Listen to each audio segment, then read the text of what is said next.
সবাইকে স্বাগত। আজকের রেসিপি লাউ শাকের বড়া। মচমচে স্বাদের বড়া, একবার খেলেই বারবার খেতে মন চাইবে।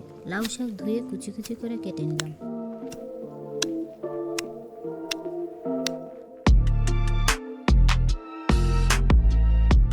পেঁয়াজ, কাঁচামরিচ, রসুন কুচি কুচি করে কেটে নিলাম।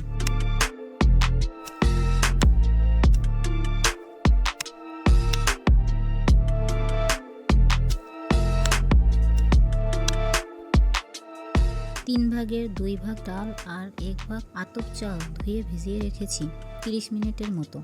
এবার ব্যালেন্স করে নিলাম। একেবারে মিহি না করে আস্তে আস্তে থাকবে একটু। দিয়ে দিলাম স্বাদমতো লবণ, হলুদ আর চাল ডালের পেস্টটা ভালো করে মেখে নিলাম।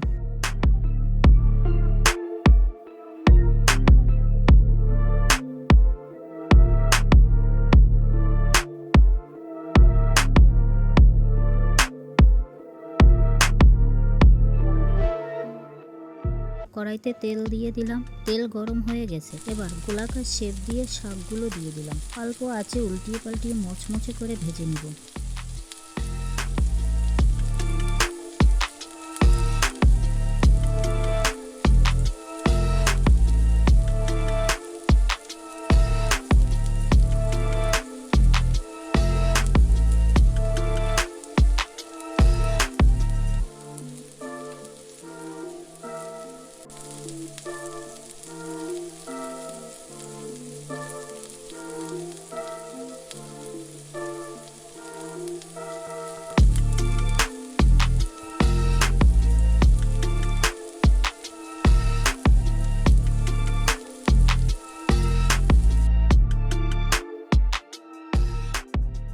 হয়ে গেছে, নামিয়ে নিলাম মজাদার লাউ শাকের বড়া।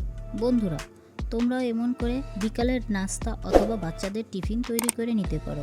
ভিডিওটি ভালো লাগলে লাইক, কমেন্ট, শেয়ার, সাবস্ক্রাইব করতে ভুলো না। সবাইকে ধন্যবাদ।